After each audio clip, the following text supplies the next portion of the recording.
तो एल्डिहाइड में सिर्फ एसिड और कोई एल्डिहाइड और कीटोन्स के मिथाइल कीटोन इन सब को जब हेलोजन के साथ मिलाओगे सोडियम हाइड्रोक्साइड तो हेलोफॉर्म बनेगी। अगर वो हेलोजन आयोडीन होगी तो आइडोफॉर्म बनेगा। आइडोफॉर्म जो है वो येलो किस्म की क्रिस्टल होती है वाटर इनसाइड। तो तीन चीज़ें तो सब रिएक्शन में बनेगी, एक आइडोफॉर्म बनेगा, सोडियम आयोडाइड बनेगा और वाटर बनेगा, साथ एक सोडियम साल्ट बनेगा। सोडियम साल्ट का फैसला यूँ कर लेते हैं कि एक CH3 तो उधर चली गई, अगर एक कार्बन है तो एक कार्बन वाला इसे, दो कार्बन बची है तो दो वाला, तीन है वाला तो तीन, फिर इसे।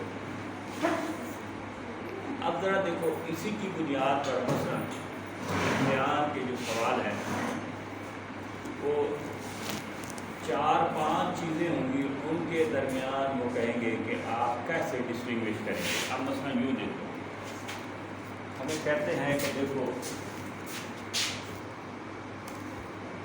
फॉर्मल्डिहाइड और एसिटाल्डिहाइड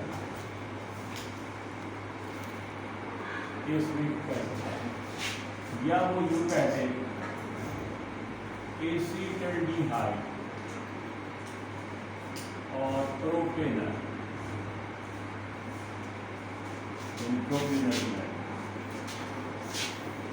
एक ये कह सकते हैं एसीटोन एंड प्रोपेनल। चौथा ये है 2-पेंटेनोन और 3-पेंटेनोन। आप इन सब को देखो ना, इन अब वो देखो ना फॉर्मल्डिहाइड और एसिटाल्डिहाइड में आइडोफॉर्म टेस्ट किसका होगा? सिर्फ एसिटाल्डिहाइड। और एसिटाल्डिहाइड और प्रोपेनल है, एसिटाल्डिहाइड का आइडोफॉर्म टेस्ट होगा, प्रोपेनल का नहीं होगा। एसीटोन और प्रोपेनल है तो फिर एसीटोन मिथाइल कीटोन है, इसका होगा, उसका नहीं होगा। 2-पेंटेनोन और 3-पेंटेनोन, 2-पेंटेनोन मिथाइल कीटोन है, 3-पेंटेनोन मिथाइल कीटोन नहीं। तो अब यानी ये मुख्तलिफ चीज़ें होंगी, हमें याद हो कि फलां चीज़ें जो है ना उनका आइडोफॉर्म टेस्ट होगा और फलां का नहीं। ठीक, तो ये भाई मुख्तलिफ पिछले इम्तिहानों में जो मुख्तलिफ सवाल आए वो है जी। अच्छा, एक बात जो है ना वो ख़ास तौर पर ध्यान में रखें, वो हमने पढ़ा ना भाई दो कैलिब्रेशन और एल्डोल कंडेंसेशन, ये दोनों बड़े अहम सवाल हैं। सीधा सवाल भी आता है लेकिन जो कभी उसको थोड़ी सी शक्ल बदल देते हैं, वो कहेंगे कि एल्डोल कंडेंसेशन का द मोस्ट इम्पॉर्टेंट स्टेप क्या है, तो उसका मोस्ट इम्पॉर्टेंट स्टेप कार्बेनियन आयन, और कैनिज़रो रिएक्शन का the most important oxide ion, complex oxide ion बना। सिर्फ इस तरह आगे की बात और भी है, कार्बेनियन आयन है वो ऐड अप हो जाता है इनटू अनदर मॉलिक्यूल और उसे अभी वो एल्डोल दे देता है, और जो कॉम्प्लेक्स ऑक्साइड आयन है वो कैपेबल है किसका, हाइड्राइड आयन ट्रांसफर कर देगा, ताकि हाइड्रोक्साइड आयन। ठीक है, तो आज भी हम पढ़ेंगे इंशाल्लाह ये एसिड कैटालाइज्ड रिएक्शन।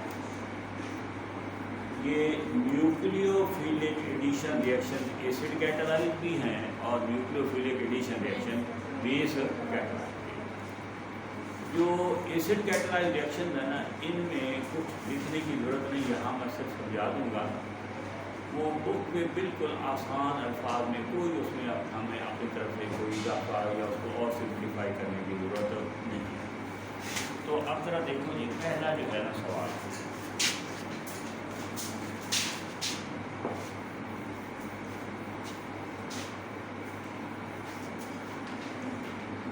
पहला सवाल जो आपने तैयार करना है ये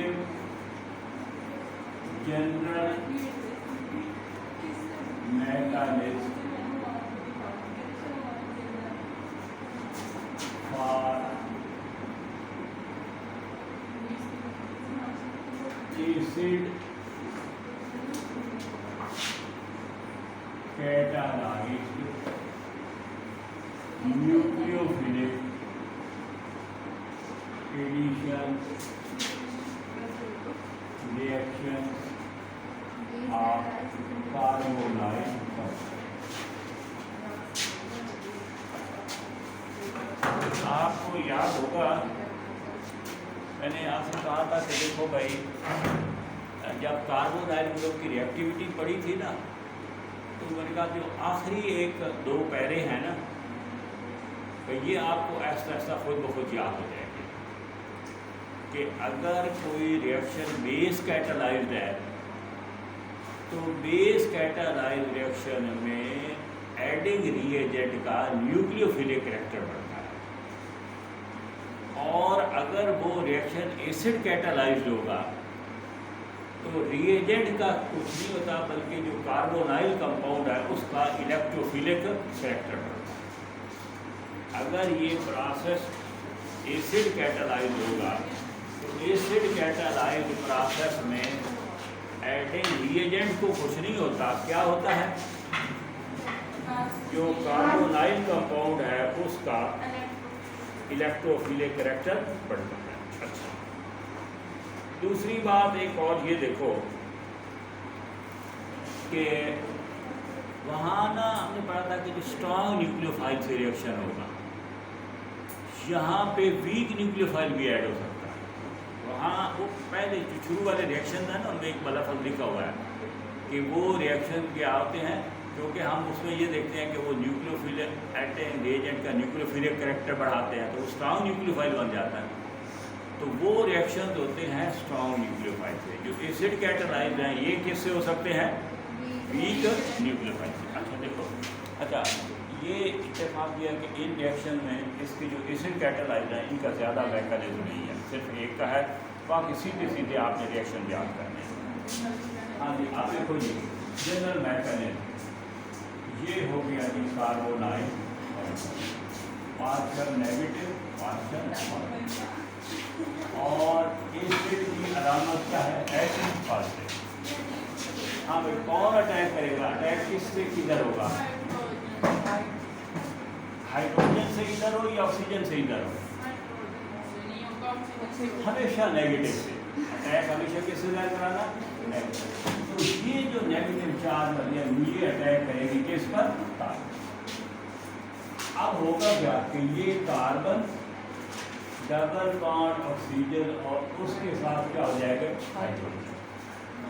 ऑक्सीजन के बन गए 3 बॉन्ड,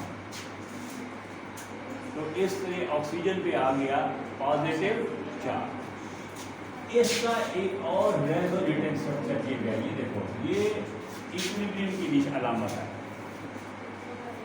अब यहाँ ये होगा कि सी ये OH और कार्बन के ऊपर पॉजिटिव चार्ज, अब डबल बॉन्ड। पहले आपने ऑक्सीजन के बनाए हैं 3 बॉन्ड, अब ऑक्सीजन के बॉन्ड कितने बन जाएंगे, 2।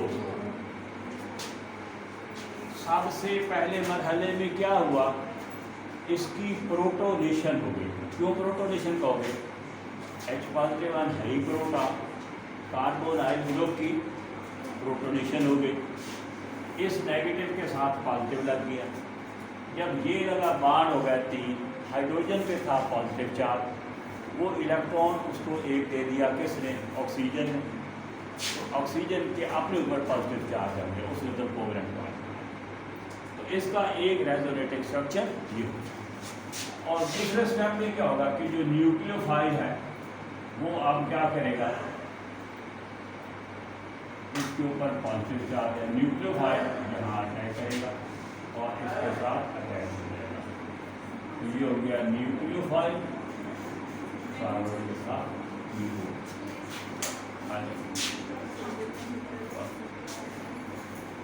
ठीक है जी। ये इसका कौन सा हो गया, एसिड कैटालाइज्ड मैकेनिज्म। इसको देख लो भाई, किताब पे भी देखें सेम टू सेम, कोई इसमें इजाफे की किसी की कोई ज़रूरत नहीं। बाकी भी रिएक्शन में इसी तरह हमने ये करना है। ये देखो भाई पेज 239 पेज पे देखें, 239 पे है। ये यहाँ भाई अंडरलाइन कर लो, एसिड कैटर पहली लाइन देखो, और ये बी को सर्कल कर लो यहाँ पर। The acid catalyse nucleophilic addition reaction will take place with a nucleophilic with a weak nucleophilic agent. अच्छा, अब ये पेज पीछे चलो भाई, पेज देखो भाई 233, यहाँ बेस कैटालाइज एडिशन रिएक्शन है। उसकी पहली लाइन क्या है? A base catalyse nucleophilic addition reaction will take place with a, हाँ तो ये याद रखना, वो दोनों के अंदाज मुख्तलिफ हैं। जब बेस कैटालाइज है तो एडिंग रीएजेंट का न्यूक्लियोफिलिक करैक्टर बढ़ा है। जब एसिड कैटालाइज है तो कार्बोनाइल कंपाउंड का इलेक्ट्रोफिलिक करैक्टर बढ़ा। अच्छा, उधर आप देखें कि उस रिएक्शन में आप देखते हैं कि वो है स्ट्रॉन्ग न्यूक्लियोफाइल से, और ये रिएक्शन किससे होगा? ये वीक न्यूक्लियोफाइल से। वो स्ट्रॉन्ग न्यूक्लियोफाइल से, ये क्या होगा?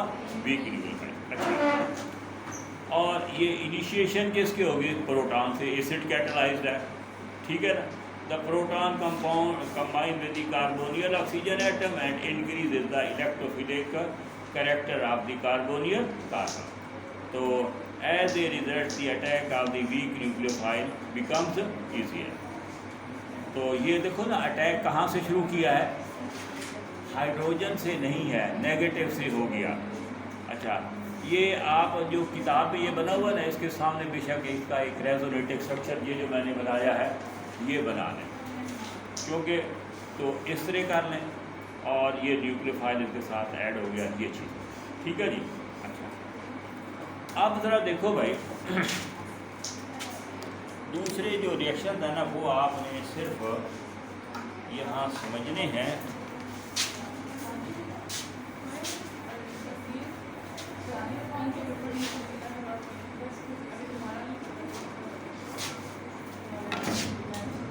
अब देखो जी, पहला रिएक्शन है पॉलीमराइजेशन।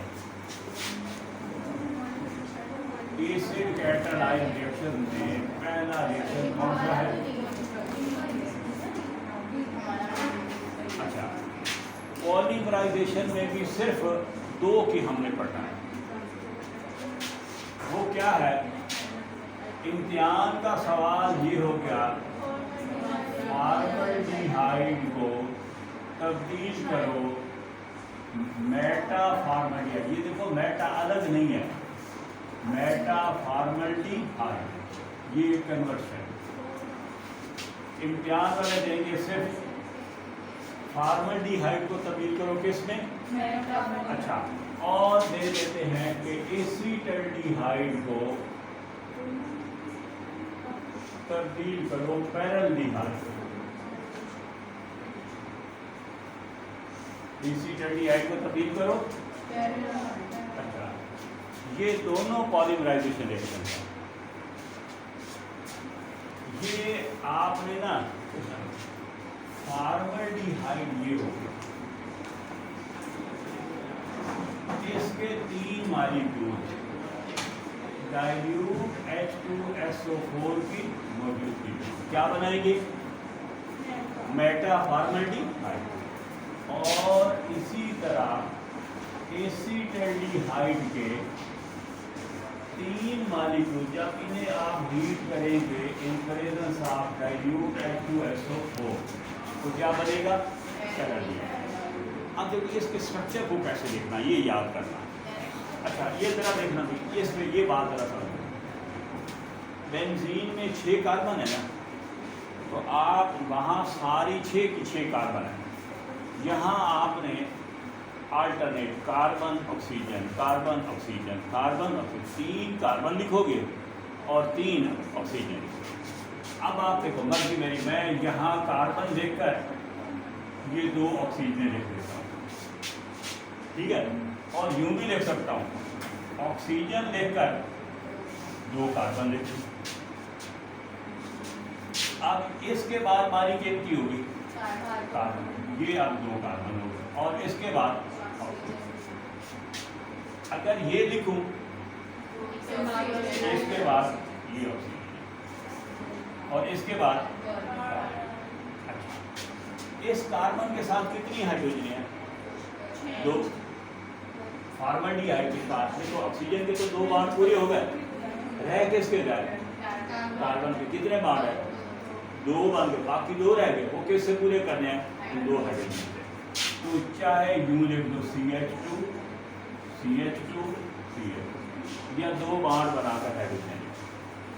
यहाँ भी आप क्या करोगे? इसी तरह CH2 CH2, इसका नाम क्या है?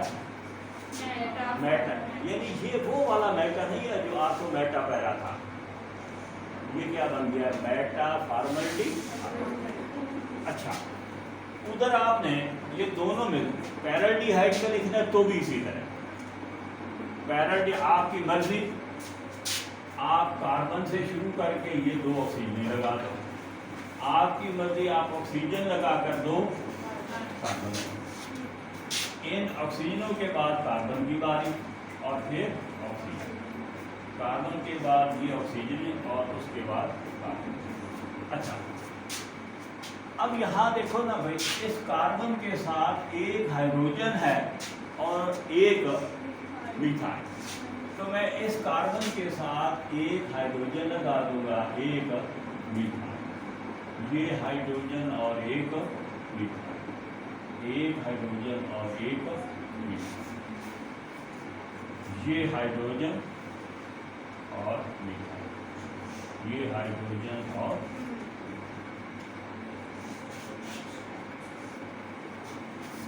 इसका नाम क्या हो गया? पैराल्डिहाइड।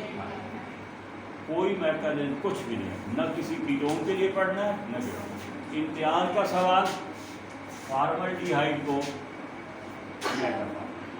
और एसिटाल्डिहाइड को पैराल्डिहाइड, ठीक है। दूसरा रिएक्शन देखो भाई,